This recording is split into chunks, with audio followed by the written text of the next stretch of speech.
Hey, what's going on, everybody? This is Tyrone back with Tech Life. And here I have a great article for you guys from the Mobile Report. I will leave a link to it in the description so you guys can check it out.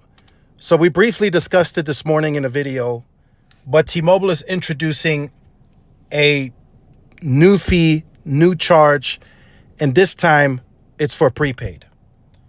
T-Mobile to introduce even more fees for customers, this time prepaid. So it's a one-time device connection charge of $25 per line that's going to be added. And then I believe there's like a $5 upgrade fee, if I saw that correctly. I didn't really look into it too much because I had feeling that these changes were coming, and I was trying to talk about that and explain that in videos a long time ago. And T-Mobile had already initiated a charge of the same on the postpaid side. But on the postpaid side, it's $35 instead of $25. And you guys can check it out for yourselves in this article. So it's a $25 fee for the for a SIM card fee, and it's now becoming a full device connection charge. So it used to be a SIM card fee, now it's a full device charge, activation fee, whatever you want to call it. So here's how this needs to be viewed and looked at. I've talked about it this morning briefly. Some of you have caught it in the comments. Some of you have said it a while back. In order for T-Mobile to reach their ambitions, reach their goals, get to fair share in the rural environment, they have to build a network to support the growth.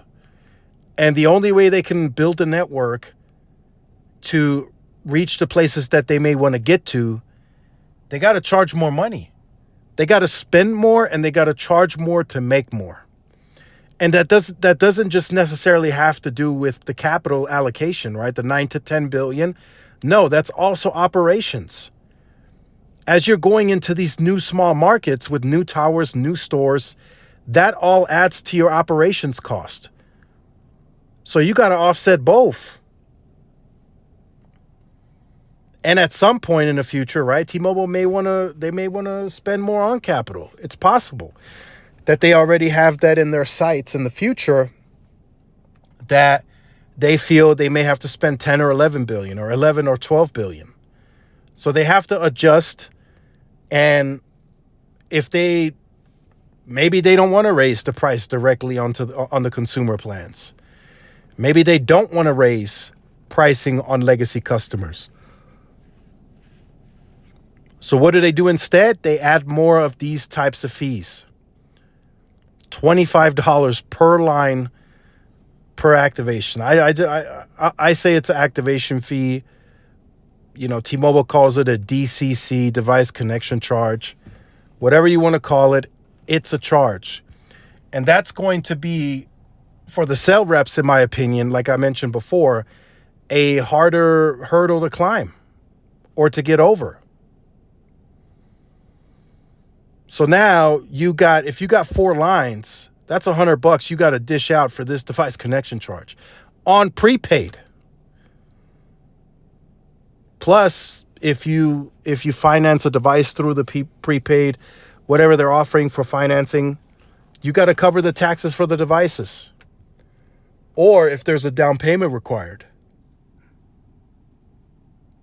So this might be a bit tougher for T-Mobile to grow in the future. Just a tad bit. Just a tad bit.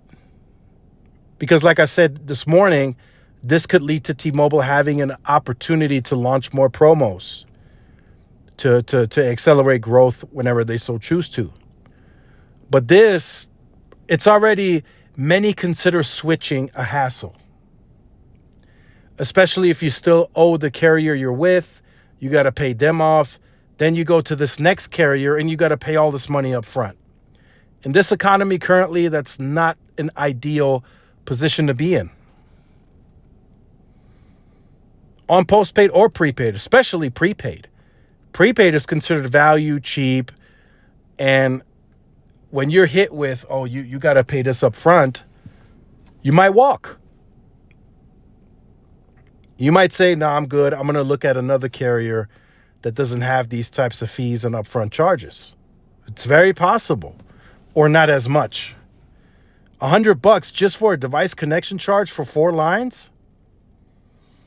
Some are going to say you can miss me with all that. So that's just something to look at, to analyze, to think about as you think about T-Mobile as a whole. And I know, right, this might not affect Metro by T-Mobile yet, but as most of you are aware, I'm sure, Metro by T-Mobile is just an extension of T-Mobile. It's their prepaid brand. This type of charge is very likely going to hit Metro by T-Mobile as well, if it hasn't already.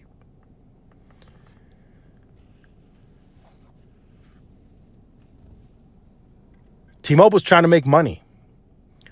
They are trying to grow the bottom line, and they're trying to find sneaky, unique ways to do it. And adding a device charge up front, I feel could possibly cause them to lose some sales. They might be able to engage in the sale. The rep might get going and they like the price, they like the plan, they like all that, the value. But then when it gets to the checkout and the rep's like, hey, you got to pay me $300 up front because of the taxes and the device charge, that's not going to go over well, especially in the prepaid segment. So let me know your thoughts in the comments. Just wanted to talk a bit more about this. It's gonna affect the business in a positive and in a negative. Like I said, the positive, they're going to make more money off of this, which in return helps the network grow, helps the retail distribution. But they possibly would lose out on some sales, whereas before they may have gotten that sale because the upfront charge was not as high. So make sure you guys stay tuned. Like, share, subscribe if you're new. Follow my social media outlets. This is Tyrone with Tech Life, and I'll see y'all in the next one. Peace.